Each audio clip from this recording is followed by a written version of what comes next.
ಎಲ್ಲರಿಗೂ ಶುಭ ವಂದನೆಗಳು ಅಂತ ಹೇಳಿದ್ವಿ ಅಲ್ವಾ? ಯಾವುದ್ರ ಮೂಲಕ ಹೇಳಿದ್ರಿ ನೀವು? ಯಾವುದ್ರ ಮೂಲಕ ಹೇಳಿದ್ರಿ? ಭಾಷೆ ಮುಖಾಂತರ ಹೇಳಿದ್ರಿ. ಹಾಗೇನೆ ಆಂಗಿಕವಾಗಿ ಕೈ ಮುಗಿದು ನಮಸ್ಕಾರ ಕೂಡ ಮಾಡಿದ್ವಿ ಅಲ್ವಾ?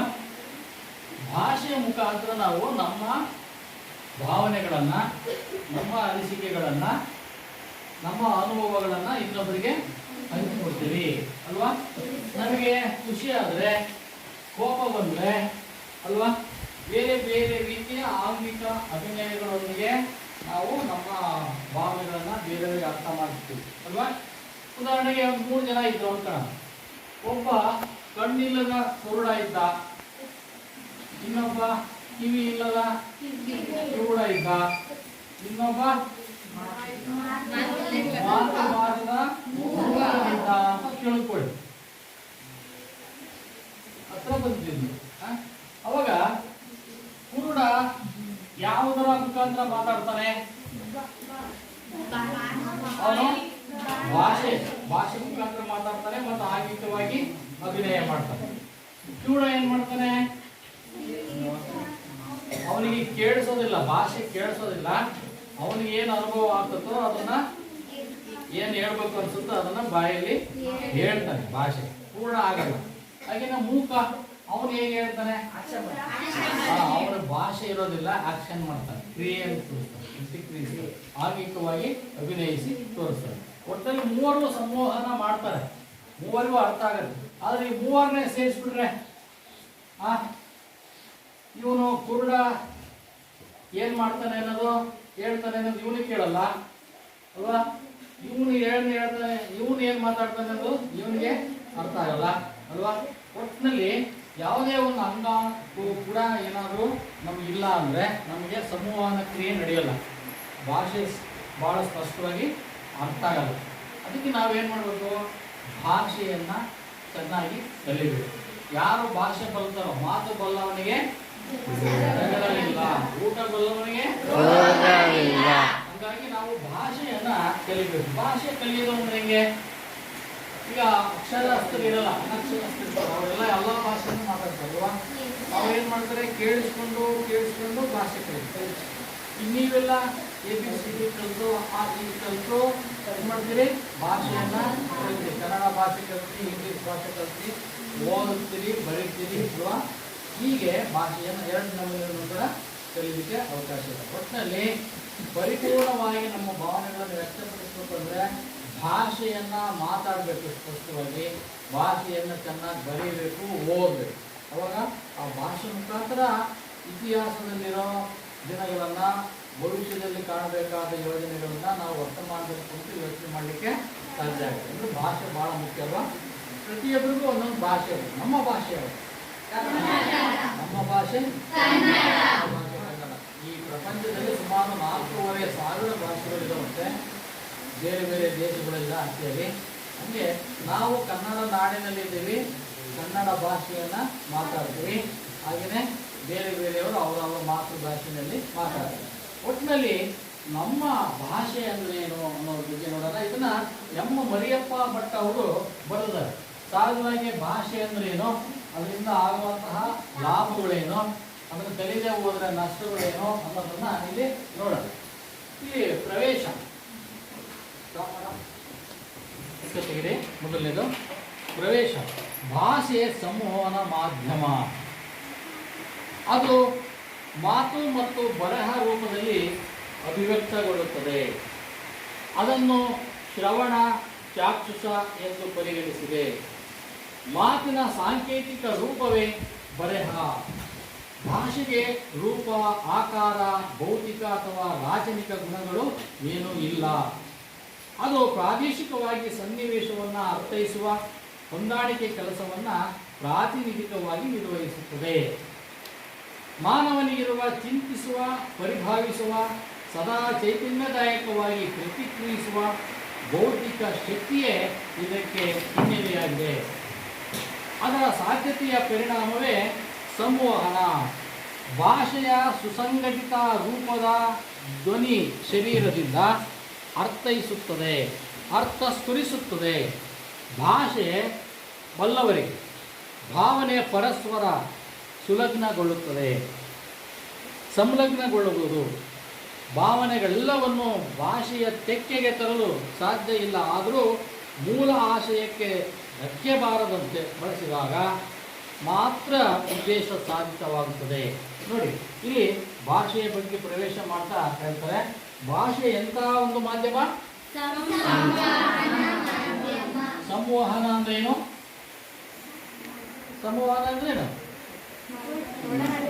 ಪರಸ್ಪರ ಹಂಚಿಕೊಳ್ಳುವಂಥದ್ದು, ಮಾತಾಡೋದು, ನಾವು ಹೇಳಿದ್ದು ಅವರಿಗೆ ಅರ್ಥ ಆಗೋದು, ಅವರು ನಮಗೆ ಹೇಳೋದು. ನಾವು ಪ್ರಶ್ನೆ ಕೇಳಿದ್ದಕ್ಕೆ ಉತ್ತರ ಹೇಳ್ತಾರೆ ಅಂದರೆ ನಾವು ಹೇಳೋದು ಅರ್ಥ ಆಗಿದೆ, ಅವ್ರು ಉತ್ತರ ಹೇಳ್ತಾರೆ ನನಗೆ ಅರ್ಥ ಆಗುತ್ತೆ ಅಂದರೆ ನಮಗೆ ಆ ಭಾಷೆ ಬರುತ್ತೆ.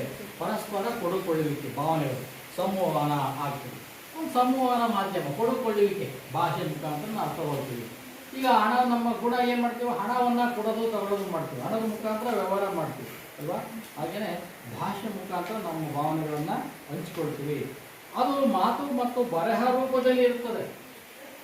ಮಾತಾಡ್ತೀವಿ ಭಾಷೆಯನ್ನು ಮತ್ತು ಬರಹ ರೂಪದಲ್ಲಿ ವ್ಯಕ್ತಪಡಿಸ್ತೀವಿ. ಊಟ ಆಯ್ತಾ ಅಂದರೆ ಆಯಿತು ಅಂತ ಮಾತಿನಲ್ಲೂ ಹೇಳ್ಬೋದು. ಅದೇ ಚಿತ್ರದಲ್ಲಿ ಬರೆದು ನಿಮ್ಮದು ಊಟ ಆಯ್ತಾ ಅಂತ ಮೆಸೇಜ್ ಕಳಿಸ್ತೀವಿ. ಅದಕ್ಕೆ ನೀವು ಮೊಬೈಲಲ್ಲಿ ಊಟ ಆಯಿತು ನಿಮ್ಮದು ಆಯ್ತಾ ಅಂತ ಕೇಳ್ತೀರಿ ಅಲ್ವಾ? ಮೊಬೈಲ್ನಲ್ಲೂ ಕೂಡ ಒಟ್ಟು ಮಾತು ಮತ್ತು ಬರಹ ನಿಮ್ಮ 2 ಲೈನ್ ಎಕ್ಸರ್ಸೈಸ್ ಒಳಗೆ ಈ ಎಲ್ಲ ಬರ್ಕೋಬೇಕು. ಪ್ರಮುಖ ಅಂಶಗಳನ್ನ ಪಾಯಿಂಟ್ಸ್ಗಳನ್ನ ಬರ್ಕೋಬೇಕು. ಆನಂತರ ಇದನ್ನ ಶ್ರವಣ ಚಾಕ್ಷುಷ ಎಂದು ಪರಿಗಣಿಸಿದೆ. ಶ್ರವಣ ಮಾತನ್ನ ಏನ್ ಮಾಡ್ತೀವಿ? ಶ್ರವಣ ಕೇಳಿಸ್ಕೊಳ್ತೀವಿ. ಚಾಕ್ಷುಷ ಅಂತಂದ್ರೆ ಚಕ್ಷು ಅಂದ್ರೆ ಕಣ್ಣು, ಕಣ್ಣಿನ ಮುಖಾಂತರ ಬರಹವನ್ನ ಅಕ್ಷರವನ್ನ ಅ ಆ ಇ ಈ ಕಾಗುತ್ತ ಆ ಮುಖಾಂತರ ಕಲ್ತಿದೀವಲ್ಲ. ಇಲ್ಲಿ ನೋಡಿ ಬಾರೇಹ ಅಂತ ಇದೆ, ಇದನ್ನ ಕಣ್ಣಿನಿಂದ ನೋಡ್ತೀವಿ ಅಲ್ವಾ? ಚಕ್ಷುನಿಂದ ನೋಡೋದು ಚಕ್ಷುಷ ಅಂತ ಇದೆ. ಭಾಷೆಯನ್ನ ಶ್ರವಣ ಅಂದ್ರೆ ಕೇಳ್ತೀವಿ, ಕೇಳಿಸ್ಕೊಳ್ತೀವಿ, ಅವರಿಂದ ಮಾತಿದೆ.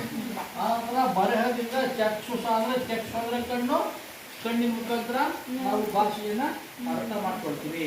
ಮಾತಿನ ಸಾಂಕೇತಿಕ ರೂಪವೇ ಬರೆಹ. ನಾವು ಏನು ಮಾತಾಡ್ತೀವೋ ಅದನ್ನ ಇಲ್ಲಿ ಬರಿತೀವಿ. ಅಮ್ಮ ಅಂತ ಕರಿತೀವಿ ನಾನು ಅಲ್ವಾ? ಅಪ್ಪ ಅಂತ ಕರಿತೀವಿ. ಇದು ಮಾತು. ಮಾತನ್ನ ಇಲ್ಲಿ ಸಾಂಕೇತಿಕ ಬರಿತೀವಿ ಅಲ್ವಾ? ಮಾತಿನ ಸಾಂಕೇತಿಕ ರೂಪವೇ ಏನು? ಬರೆಹ. ಸಾಂಕೇತಿಕ ಅಂದ್ರೆ ಒಂದು ಸಾಂಕೇತಿಕವಾಗಿ ನಾವು ಒಂದು ಚಿಹ್ನೆ ಅದು ಅಕ್ಷರಗಳು ಅಲ್ವಾ? ನಾವು ರೂಢಿ ಮಾಡ್ಕೊಂಡು ಆ ಇಂತಿಂತ ಅಕ್ಷರ ಕ ಅಲ್ಲೊಂದು ಮಾ ಇದೆ, ಲಾ ಇದೆ, ಕ ಮಾ ಲಾ ಅಂತ ತಕ್ಷಣ ನಾವು ಸಾಂಕೇತಿಕ ರೂಪ ಪಡ್ಕೊಳ್ಳುತ್ತೆ. ಅದೇನೋ ಕಮಲ ಅಂತ ಹೇಳ್ತೀವಿ. ಯಾರೋ ಒಬ್ಳು ಕಮಲ ಅಂತ ಹೇಳ್ತಾರೆ, ಅದು ಬರೀ ಅಂದ್ರೆ ನಾವು ಕಾಮಲ ಕಮಲ ಅಂತ ಹೇಳ್ತೀವಿ. ಅರ್ಥ ಆಯ್ತಾ? ಹಿಂಗೆ ಸಾಂಕೇತಿಕ ರೂಪವನ್ನ ಪಡ್ಕೊಳ್ಳದೆ ಬರಹ. ಭಾಷೆಗೆ ರೂಪ, ಆಕಾರ, ಭೌತಿಕ ಅಥವಾ ರಾಚನಿಕ ಗುಣಗಳು ಏನೂ ಇಲ್ಲ. ನೋಡಿ, ಯಾವ್ಯಾವ ಲಕ್ಷಣಗಳಿಲ್ಲ? ರೂಪ ಇಲ್ಲ. ಯಾವುದಿಲ್ಲ? ರೂಪ ಇಲ್ಲ. ಮತ್ತೇನಿಲ್ಲ? ಆಮೇಲೆ ಭೌತಿಕ ಅಥವಾ ರಾಚನಿಕ ಇಲ್ಲ. ಉದಾಹರಣೆ ನೋಡಿ, ರೂಪ ಇಲ್ಲ. ಯಾವ್ದಾದ್ರು ರೂಪ ಇದೆಯಾ? ಯಾವ ಅಕ್ಷರಗಳಿಗೆ ರೂಪ ಅನ್ನೋದು ಇಲ್ಲ. ಆ ಅಂತ ಬರೀತೀವಿ ಅದು ಸರ್, ಹಂಗಂತ ರೂಪನ ಅಂದ್ರೆ ಇಲ್ಲ. ಆ ಅನ್ನೋದು ಒಂದು ಸಾಂಕೇತಿಕ ಚಿಹ್ನೆ ಅದು ಅಲ್ವಾ? ಹಾಗೇನೆ ಆಕಾರ ಇಲ್ಲ. ಇಂಥದೇ ಒಂದು ನಿರ್ದಿಷ್ಟ ಆಕಾರ ಇಲ್ಲ. ಮನುಷ್ಯರಿಗೆ ಒಂದು ಆಕಾರ ಇರುತ್ತಲ್ಲ, ಹೆಣ್ಣು ಗಂಡು ಪ್ರಾಣಿಗಳನ್ನು ಗುರುತಿಸ್ಬೇಕು. ಆ ಥರ ಇಲ್ಲಿ ಅದಕ್ಕೆ ಆಕಾರ ಇಲ್ಲ. ಭೌತಿಕವಾಗಿ ಅಂದ್ರೆ ಕಣ್ಣಿಗೆ ಕಾಣುವಂತಹ ಫಿಸಿಕಲಿ ನಮಗೆ ನಮ್ಮ ಎದುರುಗಡೆಗೆ ಅದು ಕಾಣುವಂಥದ್ದು ರೂಪ ಇದಕ್ಕೆ ಇಲ್ಲ. ಆಮೇಲೆ ರಾಚನಿಕ ಅಂದ್ರೆ ರಚಿಸುವಂಥದ್ದು. ಏನೋ ಒಂದು ಚಿತ್ರ ಬಂದ್ರೆ ಯಾವುದೋ ಒಂದು ಸುಮ್ಮನೆ ಬರಿತೀವಿ, ಹಿಂಗೆ ಬರೆದ್ಬಿಟ್ಟು ಇನ್ನೇನಿದು ಒಂದು ಮುಖ ಅಲ್ವಾ? ಮನುಷ್ಯನ ಮುಖ ಅಂತ ಕೇಳ್ತೀವಿ. ಒಂದೆರಡು ಕಿವಿ ಹಾಕ್ಬೋದು ಅಲ್ವಾ? ಅವ್ರು ಗುಂಗು ಹುಡುಗರು ಬರ್ಬೋದು. ಆಮೇಲೆ ಇಲ್ಲಿ ಮೂಗು ಬಟ್ಬಿಟ್ಟು ಇಲ್ಲಿ ಬೆಂಡಲ್ಲಿ ಹಾಕ್ಬಿಟ್ಟು ಹುಡುಗಿ ಆಗಿಬಿಡ್ತಾಳೆ ಅಲ್ವಾ? ಸಾಂಕೇತಿಕ ರೂಪ ಆಗಿಬಿಟ್ಟು. ಅದನ್ನೇ ಕಣ್ಣು ಹಿಂಗಿಟ್ರೆ ನಗ್ತಾ ಇದ್ದಾಳೆ ಅನ್ನಂಗೆ ಕಾಣುತ್ತೆ, ಹಿಂಗಿಟ್ರೆ ಅಳ್ತಾಳ ಅನ್ನಂಗೆ ಕಾಣುತ್ತೆ. ಈ ತುಟಿ ಅಂತ ಹೋಗಿ ಹಿಂಗ್ ಮಾಡಿದ್ರೆ ಒಬ್ಬ ಅಲ್ವಾ? ಸಾಂಕೇತಿಕ ರೂಪ ಅಲ್ವಾ? ಭಾಷೆಯನ್ನು ನಾವು ಚಿತ್ರದ ಮುಖಾಂತರನು ಕೂಡ ಸಾಂಕೇತಿಕವಾಗಿ ತಿಳಿಸಬಹುದಾಗಿರುತ್ತೆ. ಇವಕ್ಕೆ ರಾಚನಿಕ ಗುಣಗಳು ಇಲ್ಲ. ಅದು ಪ್ರಾದೇಶಿಕವಾಗಿ ಸನ್ನಿವೇಶವನ್ನು ಅರ್ಥೈಸುವ ಹೊಂದಾಣಿಕೆ ಕೆಲಸವನ್ನ ಪ್ರಾತಿನಿಧಿಕವಾಗಿ ನಿರ್ವಹಿಸುತ್ತದೆ. ಪ್ರಾತಿನಿಧಿಕವಾಗಿ ಅಂದ್ರೆ ಯಾವ ಪ್ರದೇಶದಲ್ಲಿದ್ದಾರೋ, ನಾವು ಕರ್ನಾಟಕದಲ್ಲಿದ್ದೀವಿ, ಕರ್ನಾಟಕದಲ್ಲಿದ್ದಾಗ ಕನ್ನಡ ಭಾಷೆಯನ್ನು ಪ್ರತಿನಿಧಿಸುತ್ತೆ. ತಮಿಳುನಾಡಿನಲ್ಲಿದ್ರೆ ತೆಲುಗು ಇದ್ರೆ ಆಂಧ್ರ ಪ್ರದೇಶದಾಗಿದ್ರೆ ಮಲಯಾಳಂ ಅಂದ್ರೆ ಕೇರಳ ಅಲ್ವಾ. ಹಿಂಗೆ ಆಯಾ ರಾಜ್ಯ, ಆಯಾ ಪ್ರದೇಶ, ಆಯಾ ದೇಶ, ಭಾಷೆ ಅದನ್ನು ಪ್ರತಿನಿಧಿಸುತ್ತೆ ಅಲ್ವಾ. ನಮ್ಮ ಪ್ರಾತಿನಿಧಿಕ ಭಾಷೆ ಯಾವುದು? ಕರ್ನಾಟಕದ್ದು. ಹಾಗೆಯೇ ಆಯಾ ರಾಜ್ಯ, ಆಯಾ ಪ್ರದೇಶಕ್ಕೆ ಅನುಗುಣವಾಗಿ ಬೇರೆ ಬೇರೆ ಭಾಷೆಗಳನ್ನ ಇರ್ತಾವ. ಹಾಗೆಯೇ ಮಾನವನಿಗಿರುವ ಚಿಂತಿಸುವ, ಪರಿಭಾವಿಸುವ, ಸದಾ ಚೈತನ್ಯದಾಯಕವಾಗಿ ಪ್ರತಿಕ್ರಿಯಿಸುವ ಬೌದ್ಧಿಕ ಶಕ್ತಿಯ ಇದಕ್ಕೆ ಹಿನ್ನೆಲೆಯಾಗಿರುತ್ತೆ. ಸರಿ, ಹಿನ್ನೆಲೆ ಏನಪ್ಪ ಈ ಭಾಷೆಗೆ? ಮಾತಿನಿಂದ ಮಾತಾಡೋದಾಗಿರ್ಬೋದು, ಬರಹ ಆಗಿರ್ಬೋದು. ಯಾಕೆ ಬರೀತೀವಿ, ಯಾಕೆ ಮಾತಾಡ್ತೀವಿ, ಅದಕ್ಕೆ ಏನು ಹಿನ್ನೆಲೆ ಅಂದ್ರೆ 3 ಅಂಶಗಳನ್ನ ಹೇಳ್ತಾರೆ ಇವರು. ಯಾವ್ದು? ಮಾನವನಿಗಿರುವ ಚಿಂತಿಸುವ, ನಮಗೆ ಚಿಂತನೆ ಮಾಡೋ, ಯೋಚನೆ ಮಾಡುವ ಶಕ್ತಿ ಇದೆಯಲ್ವಾ. ನಾವು ಯೋಚನೆ ಮಾಡ್ತೀವಿ, ಯಾವುದೋ ಒಂದು ಏನಾದ್ರು ಕೇಳಿದ್ರೆ ಅದನ್ನ ಆ ಪ್ರಶ್ನೆಗೆ ಉತ್ತರ ಏನ್ ಹೇಳ್ಬೇಕು ಅಂತ ಚಿಂತನೆ ಮಾಡ್ತೀವಿ. ಚಿಂತಿಸುವ ಮನುಷ್ಯನಿಗೆ ಚಿಂತನೆ ಮಾಡುವ ಶಕ್ತಿ ಇದೆ. ಆಮೇಲೆ ಪರಿಭಾವಿಸುವ, ಆಮೇಲೆ ಕಲ್ಪನೆ ಮಾಡ್ಕೋಬಹುದು, ಈಗಿರ್ಬೋದಾ ಆಗಿರ್ಬೋದಾ, ಈಗ ನಾನು ಅವ್ರು ಏನೋ ಪ್ರಶ್ನೆ ಕೇಳಿದ್ರೆ ಈ ಉತ್ತರ ಹೇಳ್ಬೋದಾ ಅಂತ ಒಂದು ಕಲ್ಪನೆ ಮಾಡ್ಕೊಳ್ತೀವಲ್ಲ. ಪರಿಭಾವಿಸುವ, ಆಮೇಲೆ ಸದಾ ಚೈತನ್ಯದಾಯಕವಾಗಿ ಪ್ರತಿಕ್ರಿಯಿಸುವ, ತಕ್ಷಣ ಪ್ರತಿಕ್ರಿಯಿಸ್ತೇವೆ. ಪ್ರಾಣಿಗಳು ಪ್ರತಿಕ್ರಿಯಿಸಲ್ಲ. ಮನುಷ್ಯನಿಗೆ ನಿನ್ನ ಹೆಸರೇನೋ ಅಂತ ತಕ್ಷಣ ಹೇಳ್ತೇವೆ. ಬಾಯಿಲಿ ಅಂದ್ರೆ ಬಾ ಅಂತೀವಿ, ಹೋಗು ಅಂದ್ರೆ ಹೋಗ್ತೀವಿ ಅಲ್ವಾ.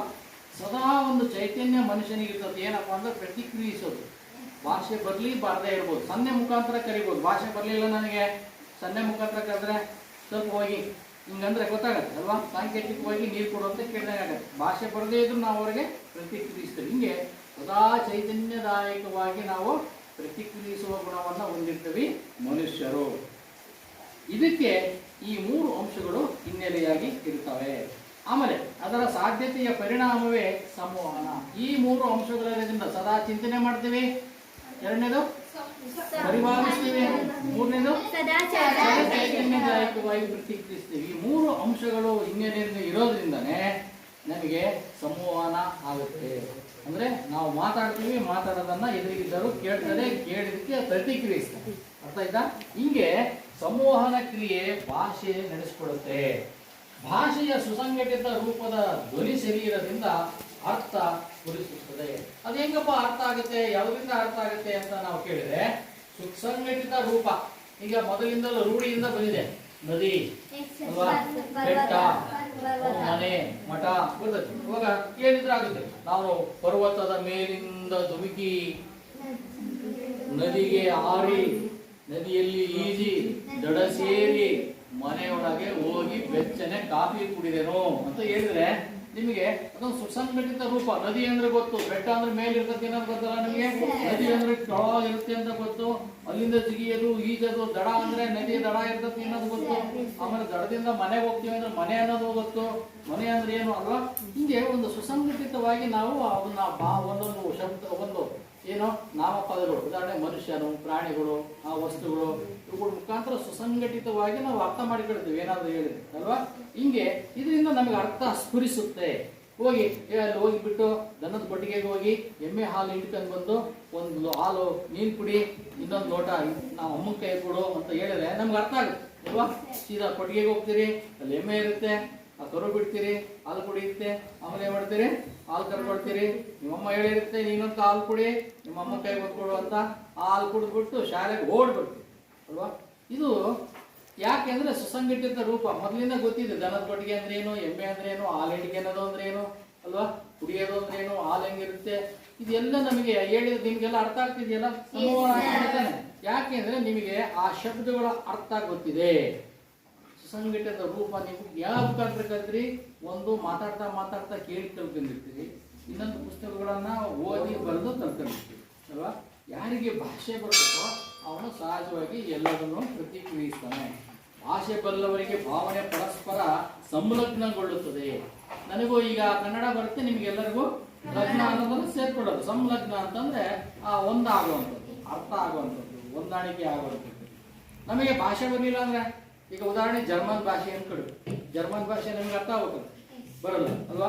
ನನ್ನ ಮಗ ಜರ್ಮನ್ ಆಗಿದ್ದಾನೆ, ನಮ್ಮ ಮಕ್ಕಳು ಇದ್ದಾರೆ, ನಮ್ಮ ಮಗಳಿಗೆ ಜರ್ಮನ್ ಭಾಷೆ ಬರಲ್ಲ, ಅವಳು ಬರೀ ಇಂಗ್ಲೀಷ್ನೇ ಮಾತಾಡ್ತಾರೆ. ಅದು ನಮ್ಮ ಮಗ ಜರ್ಮನ್ ಭಾಷೆ ಕಲ್ತಿರೋದ್ರಿಂದ ಅಲ್ಲಿರೋರ ಜೊತೆಗೆ ಎಲ್ಲರ ಜೊತೆಗೂ ಮಾತಾಡ್ತಾನೆ, ಸಂಲಗ್ನ ಆಗುತ್ತೆ, ಅವ್ರು ಪ್ರತಿಕ್ರಿಯಿಸ್ತಾರೆ, ಖುಷಿ ಪಡ್ತಾರೆ.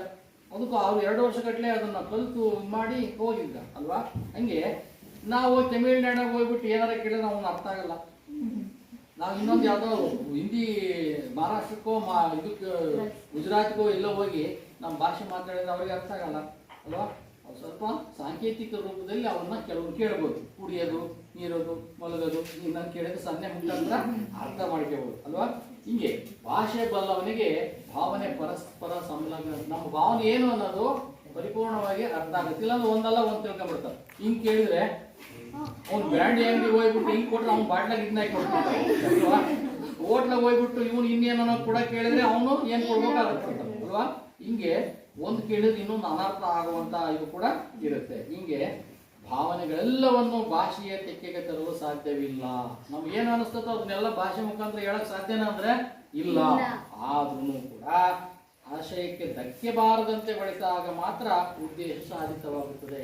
ನಾವು ಏನು ಹೇಳ್ಬೇಕು ಅಂತ ಇದೀವಿ ಅದನ್ನ ಕೆಲವು ಭಾಷೆ ಮುಖಾಂತರ ಹೇಳ್ತೀವಿ, ಕೆಲವು ಸನ್ನೆಗಳ ಮುಖಾಂತರ ಹೇಳ್ತೀವಿ ಅಲ್ವಾ, ಬರಹದ ಮುಖಾಂತರ ಹೇಳ್ತೀವಿ. ಹಂಗಂತ ನನಗೇನು ಅನ್ಸುತ್ತೋ ಎಲ್ಲದನ್ನೂ ಬರೆಯೋಕ್ಕಾಗತ್ತಾ? ಈಗ ನಾನು ಪಾಠ ಮಾಡ್ತಿದ್ದೀನಿ, ನಿಮ್ಗೆ ಅರ್ಥ ಆಗ್ತಿದೆ, ನನಗೆ ಏನು ಅರ್ಥ ಆಯ್ತು ಹೇಳ್ರಿ ಅಂದ್ಬಿಟ್ರೆ ಅಷ್ಟನ್ನು ಹೇಳೋಕ್ಕಾಗತ್ತಾ? ಇಲ್ಲ. ಸಂಕ್ಷಿಪ್ತವಾಗಿ 1-2 ವಾಕ್ಯದಲ್ಲಿ ಹೇಳ್ಬೋದು, 1-2 ಶಬ್ದದಲ್ಲಿ ಹೇಳ್ಬೋದು. ಶಬ್ದನೂ ಬರಲಿಲ್ಲ ಅಂದ್ರೆ ಅರ್ಥ ಆಯ್ತಾ ಅಂದ್ರೆ ಹ್ಞೂ ಅನ್ಬೋದು, ಹ್ಞೂ ಸರ್ ಅನ್ಬೋದು. ಯಾರಿಗೆ ಅರ್ಥ ಆಗೈತಿ ಕೈ ಐತಿ ಅಂದ್ರೆ ಸನ್ನೆ ಮುಖಾಂತರ ಹೇಳ್ಬೋದು ಅಲ್ವಾ. ಒಟ್ಟಿನಲ್ಲಿ ಭಾಷೆ ಪರಿಪೂರ್ಣವಾಗಿ ಅರ್ಥ ಆಗಬೇಕು ಅಂತಂದ್ರೆ ಕಲ್ತಿರ್ಬೇಕು. ಮಾತನಾಡುವವರು ಕೇಳಿಸಿಕೊಳ್ಳೋರು ಇಬ್ಬರಿಗೂ ಆ ಭಾಷೆ ಚೆನ್ನಾಗಿ ಬಂದ್ರೆ ಸರಿಯಾಗಿ ಆ ಒಂದು ಉದ್ದೇಶ ಸಾಧಿತ ಆಗುತ್ತೆ. ನಾವೇನು ಅನ್ಕೊಂಡಿದೀವೋ ಅದನ್ನೇ ಕೊಡ್ತಾರೆ ಅಲ್ವಾ. ಅಲ್ಲಿ ಹೋಗ್ಬಿಟ್ಟು ಏನೋ ಹಿಂದಿ ಬರೋನಿಗೆ ತಮಿಳ್ನೇನೋ ಏನೋ ಒಂದು ಏಟು ತಗೊಂಬರೋಗೋ ಅಲ್ಲಿ ಅವರು ಅಂತಾನೋ ಅವ್ನು ಸೀದಾ ಹೋಗ್ತಾನೆ, ಅಲ್ಲಿ ಹೋಗಿ ಮತ್ತೆ ವಾಪಸ್ ಬರ್ತಾನೆ. ಏನು ಅಂತಾನೆ ಹ್ಞೂ ಅಂತಾನೆ ಲೇ. ಅಲ್ಲಿ ಹೋಗ್ಬಿಟ್ಟು ಏನೋ ತಗೊಂಬರೋ ಹಣ್ಣು ಇಸ್ಕೊಂಬರೋ ಅಂತ ಹೇಳಿದೆ ಕಣೋ, ನಿನಗೆ ಅರ್ಥ ಆಗಲಿಲ್ಲ ಅಂದ್ರೆ ನಾಲ್ಕು ತೆರೆಯೋದು ಅಂತ ಏನು ತೆರಿಬೇಕಪ್ಪ ಅವನು ಅಲ್ವಾ. ಹೀಗೆ ಆ ಭಾಷೆಯನ್ನ ನಾವು ಆದಷ್ಟು ಎಲ್ಲ ಭಾಷೆಗಳನ್ನ ಕಲಿಯ ಪ್ರಯತ್ನ ಪಡಬೇಕು. ನಮ್ಮ ಭಾಷೆಯನ್ನ ಪ್ರೀತಿಸ್ಬೇಕು, ಗೌರವಿಸ್ಬೇಕು, ಬೇರೆಯವರನ್ನು ಕೂಡ ಪ್ರೀತಿಸ್ಬೇಕು ಭಾಷೆಗಳನ್ನ. ಹೀಗೆ ಭಾಷಾ ಪ್ರಯೋಗದಲ್ಲಿ ಅದರ ಆಂತರಿಕ ಸಂಬಂಧವನ್ನು ಅರಿಯುವುದು ಅಗತ್ಯ. ಭಾಷೆಯನ್ನು ಪ್ರಯೋಗ ಮಾಡ್ಬೇಕಾದ್ರೆ ಯಾವ ರೀತಿ ಪ್ರಯೋಗ ಮಾಡ್ತೀವಿ? ಭಾಷೆ ಮಾತಿನ ಮುಖಾಂತರ ಪ್ರಯೋಗ ಮಾಡ್ತೀವಿ, ಬರವಣಿಗೆ ಮುಖಾಂತರ ಪ್ರಯೋಗ ಮಾಡ್ತೀವಿ. ಆ ಬರಿಬೇಕಾದ್ರೆ ಮಾತಾಡ್ಬೇಕಾದ್ರೆ ಅದರ ಆಂತರಿಕ ಸಂಬಂಧವನ್ನು ಅರಿಬೇಕು. ನಾನು ಈ ಶಬ್ದ ಬಳಸಿದ್ರೆ ಏನಾಗುತ್ತೆ? ನಾನೀಗ ಪ್ರಾಣಿಗಳ ಬಗ್ಗೆ ಮಾತಾಡಪ್ಪ ಅಂದ್ರೆ ಹಕ್ಕಿಗಳ ಬಗ್ಗೆ ಹೇಳ್ಬಿಟ್ರೆ ಅಲ್ವಾ. ಪ್ರಾಣಿಗಳ ಬಗ್ಗೆ ಅಂದ್ರೆ ಅವು ಹಾರುತ್ತವೆ, ಅವಕ್ಕೆ 2 ರೆಕ್ಕೆಗಳಿರುತ್ತವೆ. ಅದೇ ನೀನು ಹೇಳಿದ್ರು ಪ್ರಾಣಿಗಳ ಬಗ್ಗೆ ಮಾತಾಡಕ್ಕೆ ಹೇಳಿರೋದಪ್ಪ, ರೆಕ್ಕೆಗಿರಲ್ಲ, ಅದಕ್ಕೆ ಆ ಸಂಬಂಧ ಇರ್ಬೇಕು ಅಲ್ವಾ. ಭಾಷೆ ನಾನು ಏನು ಮಾತಾಡ್ತೀನಿ, ಯಾವ ವಿಷಯದ ಬಗ್ಗೆ ಮಾತಾಡ್ತೀನಿ ಅನ್ನೋದ್ರ ಬಗ್ಗೆ ಅರಿವು, ಸಂಬಂಧವನ್ನು ಅರಿತುಕೊಳ್ಳೋದು ಬಹಳ ಮುಖ್ಯ ಆಗುತ್ತೆ. ವಿವಿಧ ಭಾಷೆಗಳು ಹಲವು ಸಾಮಾನ್ಯ ಗುಣಾಂಶಗಳನ್ನು ಹೊಂದಿದ್ದರೂ ಎಲ್ಲವೂ ಒಂದೇ ಮೂಲದಿಂದ ರೂಪುಗೊಂಡುವಂಥವುಗಳು ಅಲ್ಲ. ಅನೇಕ ಭಾಷೆಗಳು, ವಿವಿಧ ಭಾಷೆಗಳಿದ್ದಾವೆ, ಹಲವು ಸಾಮಾನ್ಯ ಗುಣಾಂಶಗಳನ್ನು ಹೊಂದಿವೆ. ಎಲ್ಲವೂ ಕೂಡ ಸಾಮಾನ್ಯ ಗುಣಾಂಶ, ಒಂದು ವಿಶೇಷ ಗುಣಾಂಶಗಳನ್ನು ಹೊಂದಿರೋದಿಲ್ಲ. ಯಾವಾಗ ನೀವು ಹೆಚ್ಚು ಓದಿದಾಗ, ಹೆಚ್ಚು ಆಳವಾಗಿ ಭಾಷೆಯನ್ನು ಕಲಿತಾಗ ಅದರ ಆಂತರಿಕವಾಗಿ ಇರುವಂತಹ ಅಂಶಗಳು ನಮಗೆ ಗೊತ್ತಾಗ್ತವೆ. ಇಲ್ಲಾಂದ್ರೆ ಸಹಜವಾಗಿ spoken English is A broken English ಅಂತ ಒಂದು ಹೇಳ್ತಾರೆ. ಮಾತಾಡೋದಿದೆಯಲ್ಲ ಅದು ಸಹಜ, ಮಾತಾಡೋದೇ ಬೇರೆ. ನಾವು ಮಾತಾಡ್ಬೇಕಾದ್ರೆ ಬರಿಬೇಕಾದ್ರೆ ಬೇರೆ ಮಾತಾಡ್ತೀವಿ. ಮಾತಾಡ್ದಂಗೆ ಬರೆಯೋಕ್ಕಾಗಲ್ಲ, ಬರ್ದಂಗೆ ಆಗಲ್ಲ. ಅದು ಕನ್ನಡ ಭಾಷೆ ಮಾತ್ರ ಹೇಗೆ ನಾವು ಅಕ್ಷರಗಳನ್ನು ಉಚ್ಚಾರಣೆ ಮಾಡ್ತೇವೋ ಹಾಗೆ ಬರೀ. ಪ್ರಪಂಚದಲ್ಲೇ ಮಾತನಾಡಿದ ಹಾಗೆ ಬರೆಯುವ, ಬರೆದಂತೆ ಮಾತನಾಡುವ ಒಂದೇ ಒಂದು ಸುಂದರವಾದ ಭಾಷೆ ಅಂದ್ರೆ ಭಾಷೆ. ಅದು ಬಹಳ ಹೆಮ್ಮೆ ಪಡಬೇಕಾದದ್ದು ನಮ್ದು. ಹಂಗೆ ಇದರಿಂದಲೇ ಪ್ರತಿಯೊಂದು ಭಾಷೆಯು ಎಲ್ಲವೂ ಗುಣಾಂಶಗಳನ್ನು ಹೊಂದಿದ್ದರೂ ಎಲ್ಲವೂ ಒಂದೇ ಮೂಲದಿಂದ ರೂಪುಗೊಂಡಂಥವುಗಳು ಅಲ್ಲ. ನೋಡಿ, ಭಾಷೆ ನಮ್ಮ ಕನ್ನಡದಲ್ಲಿ ಹುಟ್ಟಿರೋ ಭಾಷೆ, ಕರ್ನಾಟಕದಲ್ಲಿ ಹುಟ್ಟಿರೋ ಭಾಷೆ ಕನ್ನಡದ ಭಾಷೆ. ಇಲ್ಲಿನ ಏನೇನು ವಸ್ತುಗಳು, ಇಲ್ಲಿ ಏನು ಪರಿಸರ ಇದೆ ಅದಕ್ಕೆ ಸಂಬಂಧಂತೆ ಮಾತಾಡುವ ಭಾಷೆ ನಮ್ಮಲ್ಲಿ ಇರ್ತವೆ. ಹಾಗೇನೆ ಉತ್ತರ ಭಾರತಕ್ಕೆ ಹೋದ್ರೆ, ಉತ್ತರ ಕರ್ನಾಟಕಕ್ಕೆ ಹೋದ್ರೆ, ಬೇರೆ ದೇಶಕ್ಕೆ ಹೋದ್ರೆ, ಅನ್ಯ ಪ್ರದೇಶಗಳಿಗೆ ಹೋದ್ರೆ ಅಲ್ಲಿ ಬೇರೆ ಬೇರೆ ಅರ್ಥಗಳು ಸ್ಫುರಿಸ್ತವೆ. ಬೇರೆ ಶಬ್ದಗಳು ಬೇರೆ ಇರ್ತವೆ, ಭಾಷೆಗಳು ಬೇರೆ ಬೇರೆ ಇರ್ತವೆ. ಹಾಗಾಗಿ ಒಂದೇ ಅರ್ಥ ಇರಬೇಕು ಅಂತ ಏನೂ ಇಲ್ಲ. ನಾವು ಮಾತನಾಡೋ ಒಂದು ಶಬ್ದವನ್ನ ಅಲ್ಲಿ ಉಚ್ಚಾರಣೆ ಇನ್ನೊಂದು ಅರ್ಥ, ಬೇರೆ ಅರ್ಥವನ್ನ ಕೊಡುವ ಒಂದು ಇದು ಕೂಡ ಇರುತ್ತೆ. ಇದರಿಂದಲೇ ಪ್ರತಿಯೊಂದು ಭಾಷೆಯು ತನ್ನ ಮೂಲ ರೂಪದ ಜಾಯಮಾನವನ್ನು ಸಮರ್ಥಿಸುತ್ತಲೇ ವಿಕಾಸಗೊಳ್ಳುತ್ತದೆ, ಸಮೃದ್ಧವಾಗುತ್ತದೆ. ಅದು ಸಾಹಿತ್ಯ ರಚನೆಗೂ ಇಂಬು ನೀಡುತ್ತದೆ. ಹೀಗಾಗಿ ಏನು ಭಾಷೆ, ಪ್ರತಿಯೊಂದು ಭಾಷೆಯೂ ಕೂಡ ತನ್ನ ಮೂಲ ಸ್ವರೂಪದ ಜಾಯಮಾನ, ಮೂಲ ಸ್ವರೂಪ ಅಂದರೆ ಅದು ಯಾವ ಪ್ರದೇಶದಲ್ಲಿ ಹುಟ್ಟಿದೆ, ಯಾರ ಜನದ ಮುಖಾಂತರ ಆ ಭಾಷೆ ಬಂದಿದೆ, ಆ ಜನರ ಸಂಸ್ಕೃತಿ ಎಂಥದ್ದು, ಆ ಜನರು ವಾಸ ಮಾಡುವ ಪರಿಸರ ಎಂಥದ್ದು, ಅವರು ಹೇಗೆಲ್ಲ ತಮ್ಮ ದಿನದ ನಿತ್ಯ ಕರ್ಮಗಳನ್ನು, ಬದುಕನ್ನು ರೂಪಿಸ್ಕೊಳ್ತಾರೆ ಅನ್ನೋದ್ರ ಮೇಲೆ ಆ ಭಾಷೆ ರೂಪ ಆಗಿರುತ್ತೆ ಅನ್ನೋದು. ಆಮೇಲೆ ಆ ಮೂಲ ಸ್ವರೂಪದ ಜಾಯಮಾನವನ್ನು ಸಮರ್ಥಿಸೋದು, ಅದು ಎಲ್ಲಿ ಹುಟ್ಟಿತ್ತದೋ ಅದು ಮೂಲ ಸ್ವರೂಪವನ್ನು ಅದು ಹೇಳುವಂಥದ್ದೇ ಅದ್ರ ಜಾಯಮಾನ ಆಗಿರುತ್ತೆ. ಕನ್ನಡ ಭಾಷೆ ಅದು ಸುಂದರವಾದ ಭಾಷೆ, ನಾವು ಹೀಗೆ ಮಾತಾಡ್ತೀವಿ ಅಲ್ವಾ. ಅದರಲ್ಲೂ ಕನ್ನಡದಲ್ಲಿ ಬೇರೆ ಬೇರೆ ರೀತಿಯಲ್ಲಿ ಶೈಲಿ ಬೇರೆ ಇರ್ತದೆ. 40 ಕಿಲೋಮೀಟ್ರಿಗೆ ಹೋದಂಗೆಲ್ಲ ಭಾಷಾ ಉಚ್ಚಾರಣೆ ಬದಲಾವಣೆ ಆಗುತ್ತೆ.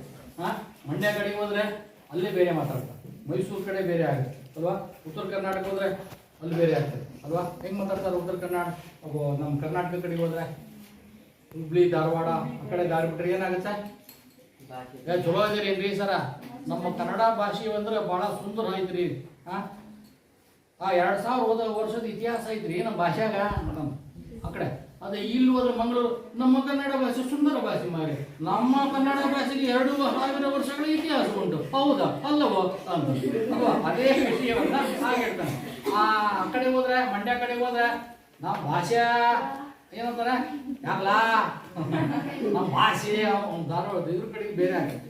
ಮತ್ತೆ ಇಲ್ಲಿ ಇದು ಬೇರೆ, ರಾಣೆಬೆನ್ನೂರು ಸೈಡ್ ಇದ್ದದ್ದು ಒಳಗೆರೆ ಬೇರೆ, ಅಲ್ಲಿ 2000 ವರ್ಷ ಐತಿ ಅಲ್ಲಿ ಅಂತ ಕೇಳ್ತಾರೆ. ಹೊನ್ನಾಳಿ ಕಡೆಗೆ ಹೋದ್ರೆ ನಮ್ಮ ಕನ್ನಡ ಭಾಷೆಗೆ 2000 ವರ್ಷ ಇತಿಹಾಸ ಐತಾ ಅಂತ ಹೇಳಿರ್ತಾರೆ. ನೋಡಿ 40 ಕಿಲೋಮೀಟರ್ ಅಕ್ಕಪಕ್ಕ ಹೋದ್ರೆ ಬೇರೆ ಆಗುತ್ತೆ, ನಮ್ಮ ದಾವಣಗೆರೆ ಶೈಲಿ ಬೇರೆ ಆಗುತ್ತೆ. ಹಿಂಗೆ ಶೈಲಿಗಳು ಬೇರೆ ಆಗ್ತವೆ, ಭಾಷೆ ಒಂದೇ ಇರುತ್ತೆ. ಹಿಂಗೆ ಇನ್ನು ಭಾಷೆನೇ ಚೇಂಜ್ ಆದಾಗ, ಬದಲಾವಣೆ ಆದಾಗ ಶಬ್ದಗಳು ಅರ್ಥಗಳು ಬೇರೆ ಬೇರೆ ಅರ್ಥವನ್ನ ಕೊಡ್ತವೆ. ಹೇಗೆ ವಿಕಾಸ ಆಗ್ತಾ ಹೋಗ್ತಾವಪ್ಪ ಅಂದ್ರೆ ಸಮೃದ್ಧವಾಗ್ತವೆ, ವಿಕಾಸಗೊಳ್ತವೆ. ನಮ್ಮದು ಏನಿದೆ ಅದನ್ನು ಹೇಳ್ತಾ, ನಮ್ಮ ಜಾಯಮಾನವನ್ನು ಹೇಳ್ತಾ ವಿಕಾಸಗೊಳ್ತವೆ. ಅಂದ್ರೆ ಬೆಳೀತಾ ಹೋಗ್ತವೆ ಭಾಷೆಗಳು. ನೋಡಿ, ನಾವು 1ನೇ ಕ್ಲಾಸ್ನಾಗ ಇದ್ದದಕ್ಕೂ 10ನೇ ಕ್ಲಾಸಿಗೆ ಇರೋದು ನಮ್ಮ ಭಾಷೆ ಬೆಳವಣಿಗೆ ಇದೆಯೋ, ಇನ್ನು ಸಾವಿರಾರು ಶಬ್ದಗಳು ಉಚ್ಚಾರಣೆ ಹೇಳಿದ್ರೆ ಅರ್ಥ ಆಗುತ್ತೆ. ಸಣ್ಣ ಮಗುಗೆ ಒಂದು ಇದೇನು ಏನು ಏನು ಅಂತ, ಇದು ಸೀಮೆ ಸುಣ್ಣ, ಅಂತಂದ್ರೆ ಸೀಮೆ ಸುಣ್ಣ, ಆಮೇಲೆ ಸೀಮೆ ಆಮೇಲೆ ಸುಣ್ಣ ಅನ್ನಕ್ ಬರೋದಿಲ್ಲ, ಸುಣ್ಣ ಸುಣ್ಣ, ಸೀಮೆ ಸುಣ್ಣ. ಎಷ್ಟು ಹೇಳಿದ್ರು ಮತ್ತೆ ಕೇಳುತ್ತೆ ಅವಾಗ, ಸುಮ್ಮನೆ ಅಂದ ಸೀಮೆ ಸುಣ್ಣನಾ ಆ ಭಾಷೆ ಕಲಿತಾ ಹೋಗುತ್ತೆ. ನಿನ್ನೆ ಒಂದು ಮನೆಗೆ ಹೋಗಿದ್ವಿ, ಆ ತೊಟ್ಲು ಮನೆ, ಸಣ್ಣ ಪಾಪು ಓಡಾಡ್ತಾ ಇತ್ತು. ಅದು ಯಾರು ಏನು ಹೇಳ್ತಾರೋ ಆ ಶಬ್ದಗಳನ್ನೆಲ್ಲ ಉಚ್ಚಾರಣೆ ಮಾಡ್ತಿತ್ತು. ಮತ್ತೆ ಇದೇನು ಅದ್ಯಾಕೆ ಇದ್ಯಾಕೆ, ಅದು 6 ಪ್ರಶ್ನೆಗಳು.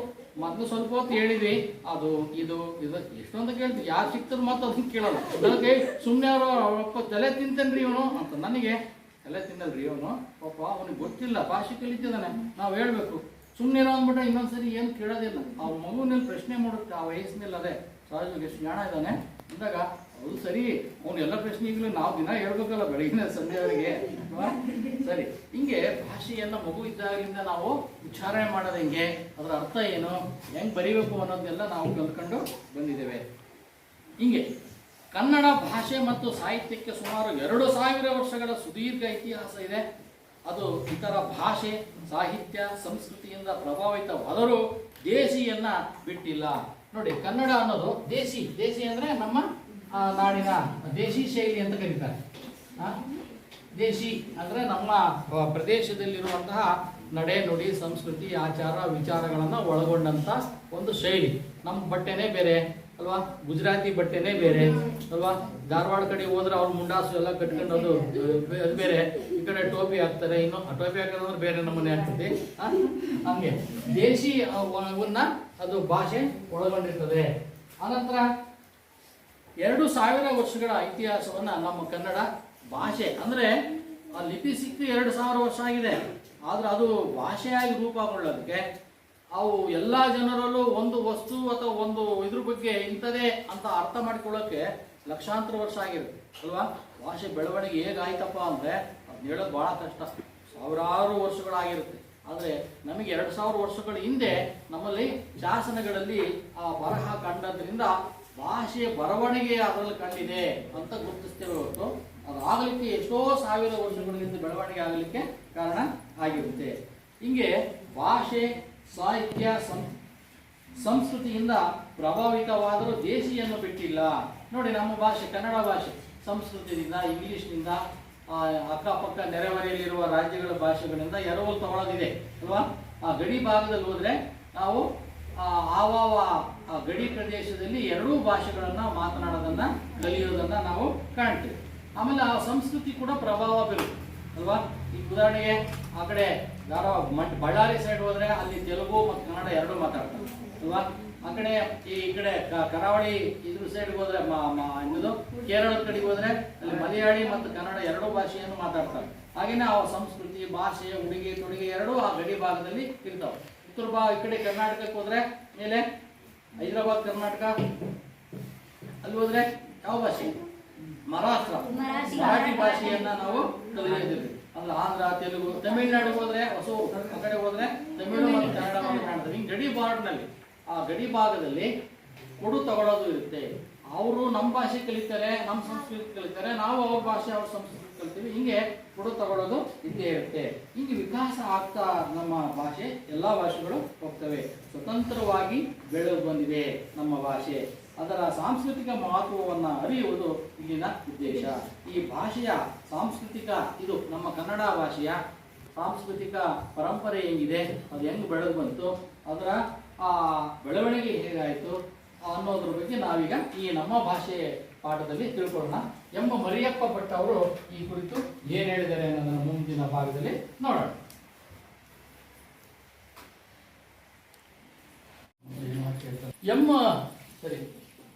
ಎಂ ಮರಿಯಪ್ಪ ಭಟ್ಟ ಇವರು 1906ರಲ್ಲಿ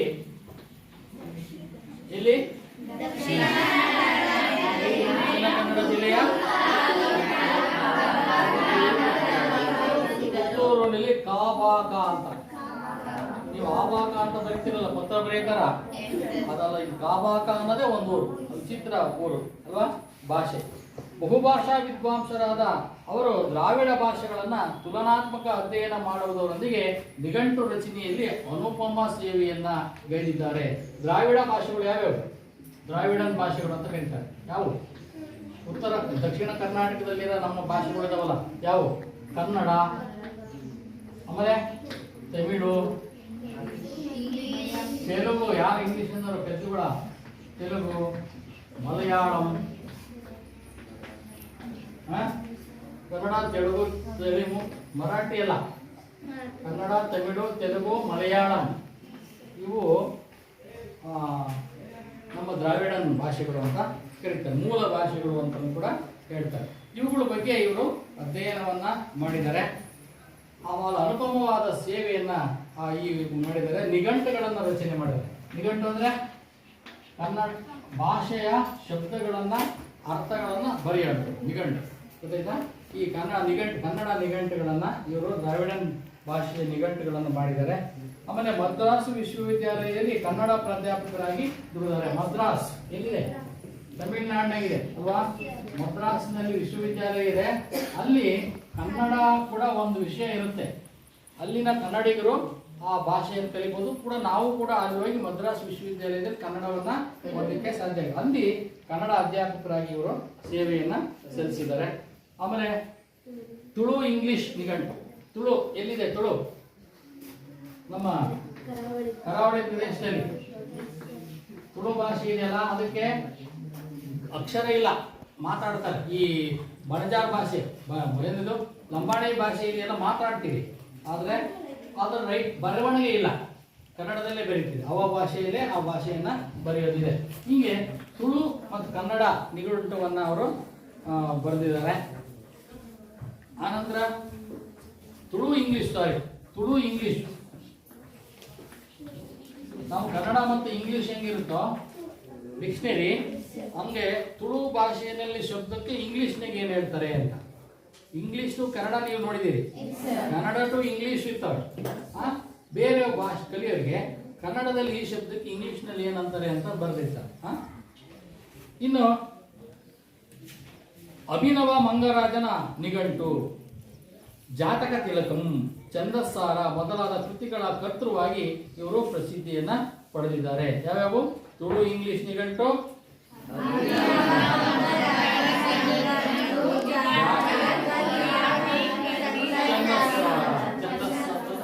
ಕಾವ್ಯಗಳನ್ನ ಅಧ್ಯಯನ ಮಾಡುವ ಬರುವ ಅದರ ಶೈಲಿಯನ್ನ ತಿಳಿಸುವ ಶಾಸ್ತ್ರ ಛಂದಶಾಸ್ತ್ರ. ಈ ಛಂದಸಾರ ಮೊದಲಾದ ಕೃತಿಗಳನ್ನು ಇವರು ಬರೆದಿದ್ದಾರೆ. ಅನಂತರ ಇವರಿಗೆ ಕರ್ನಾಟಕ ಸರ್ಕಾರದ ಪುರಸ್ಕಾರ, ಸಾಹಿತ್ಯ ಅಕಾಡೆಮಿ ಪ್ರಶಸ್ತಿ ಇವರಿಗೆ ಲಭಿಸಿದೆ. ಯಾವ ಪ್ರಶಸ್ತಿಗಳು?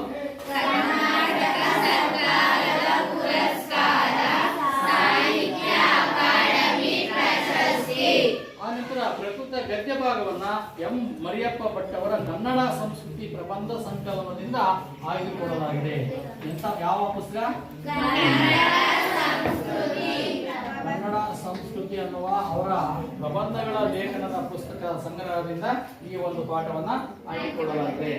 ಇಲ್ಲಿ ಕನ್ನಡ ಆಶಯ, ಈ ಪಾಠದ ಆಶಯ ಏನಪ್ಪಾ ಅಂತಂದ್ರೆ, ಕನ್ನಡ ಭಾಷೆ, ಸಾಹಿತ್ಯ, ಸ್ವರೂಪ, ಇತಿಹಾಸವನ್ನು ವಿಶ್ಲೇಷಿಸುವ ಸಂಕ್ಷಿಪ್ತ ಕನ್ನಡ ಸಾಹಿತ್ಯ ಚರಿತ್ರೆ ಕನ್ನಡದ ಮಹತ್ವವನ್ನು ಎತ್ತಿ ಹಿಡಿದಿದೆ. ಕನ್ನಡ ಭಾಷಾ ಬೆಳವಣಿಗೆ, ಶಬ್ದ ಭಂಡಾರವನ್ನು ಪರಿಚಯಿಸುವ ಕಾಳಜಿ ಇಲ್ಲಿ ಪ್ರಧಾನವಾಗಿದೆ. ಮಾತೃಭಾಷೆಯ ಆಂತರ್ಯದಲ್ಲಿರುವ ಆತ್ಮೀಯತೆ, ಸೊಗಸು, ಅದರ ಬಳಕೆ ವಿಧಾನ ಅತ್ಯಂತ ಮನೋಜ್ಞವಾಗಿ ಅಭಿವ್ಯಕ್ತಗೊಂಡಿದೆ. ಈ ಆಶಯ ಏನಪ್ಪ? ಈ ಪಾಠ ಯಾಕೆ ನಿಮ್ಗೆ ಇಟ್ಟಿದ್ದಾರೆ ಅಂತಂದ್ರೆ, ಕನ್ನಡ ಭಾಷೆ ಮಾತನಾಡುವ ಭಾಷೆ, ಆಮೇಲೆ ಸಾಹಿತ್ಯ, ಬರವಣಿಗೆಯ ಸಾಹಿತ್ಯ, ಆಮೇಲೆ ಅದರ ಸ್ವರೂಪ ಎಂಥದ್ದು, ಅದು ಹೇಗೆ ಮಾತಾಗಿ ಬಂತು, ಬರವಣಿಗೆಯಾಗಿ ರೂಪುಗೊಳ್ತು, ಅದರ ಸ್ವರೂಪ ಎಂಥದ್ದು ಅನ್ನೋದು, ಆಮೇಲೆ ಇದ್ರ ಇತಿಹಾಸ ಎಂಥದ್ದು, ಯಾರ್ಯಾರು ಈ ಭಾಷೆಯನ್ನ ಕಟ್ಟಿ ಬೆಳೆಸಿದ್ರು, ಕವಿಗಳು, ಆಗಿನ ರಾಜರುಗಳು ಹೀಗೆ ಅವುಗಳನ್ನು ಬೆಳೆಸ್ಕೊಂಡು ಬಂದಿದ್ದಾರೆ, ಅದನ್ನು ವಿಶ್ಲೇಷಣೆ ಮಾಡುತ್ತೆ ಈ ಪಾಠ. ಆನಂತರ ಸಂಕ್ಷಿಪ್ತ ಕನ್ನಡ ಸಾಹಿತ್ಯ ಚರಿತ್ರೆ, ಕನ್ನಡದ ಸಂಕ್ಷಿಪ್ತವಾಗಿ ಕನ್ನಡ ಸಾಹಿತ್ಯದ ಚರಿತ್ರೆ ಏನು, ಇತಿಹಾಸ ಏನು, ಅದು ಹೇಗೆ ಬೆಳವಣಿಗೆಯನ್ನ ವಿಕಾಸವನ್ನು ಹೊಂದ್ಕೊಂಡು ಬಂತು, ಅದರ ಮಹತ್ವ ಎಂಥದ್ದು ಅನ್ನೋದನ್ನ ಇಲ್ಲಿ ಪಾಠದಲ್ಲಿ ತಿಳಿಸ್ತಾರೆ. ಅನಂತರ ಕನ್ನಡ ಭಾಷಾ ಬೆಳವಣಿಗೆ, ಶಬ್ದ ಭಂಡಾರವನ್ನು ಪರಿಚಯಿಸುವ ಕಾಳಜಿ ಕೂಡ ಇಲ್ಲಿ ಪ್ರಧಾನವಾಗಿ ಮೂಡಿಬಂದಿದೆ.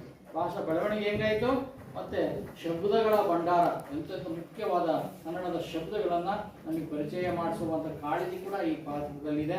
ಅನಂತರ ಮಾತೃಭಾಷೆಯ ಆಂತರ್ಯದಲ್ಲಿರುವ ಆತ್ಮೀಯತೆ, ನಮ್ಮ ಕನ್ನಡ ಭಾಷೆ ಬಹಳ ಆತ್ಮೀಯವಾದ ಭಾಷೆ. ಸಹಜವಾಗಿ ನೋಡ್ರಿ, ಪ್ರಪಂಚದಲ್ಲೇ ಬಹಳ ಒಳ್ಳೆಯ ದೇಶ ಅಂದ್ರೆ ನಮ್ಮ ಭಾರತದಲ್ಲೇ ಬಹಳ ಸುಸಂಸ್ಕೃತವಾದ ರಾಜ್ಯ ಯಾವುದಂದ್ರೆ ನಮ್ಮ ಕರ್ನಾಟಕ ಅಲ್ವಾ? ಕರ್ನಾಟಕ ಬಹಳ ಸುಸಂಸ್ಕೃತವಾದ ಭಾಷೆ, ಜನರು ಕೂಡ ಹಂಗೇನೆ. ಈ ಒಂದು ಆತ್ಮೀಯತೆ ಇದೆ, ಸೊಗಸಿದೆ, ಸೊಗಸಾದ ಭಾಷೆ. ಬರವಣಿಗೆ ಆಗಿರ್ಬೋದು, ಮಾತಿರ್ಬೋದು, ಬಹಳ ಮಧುರವಾಗಿ ಕೇಳುವಂತಹ ಒಂದು ಭಾಷೆ.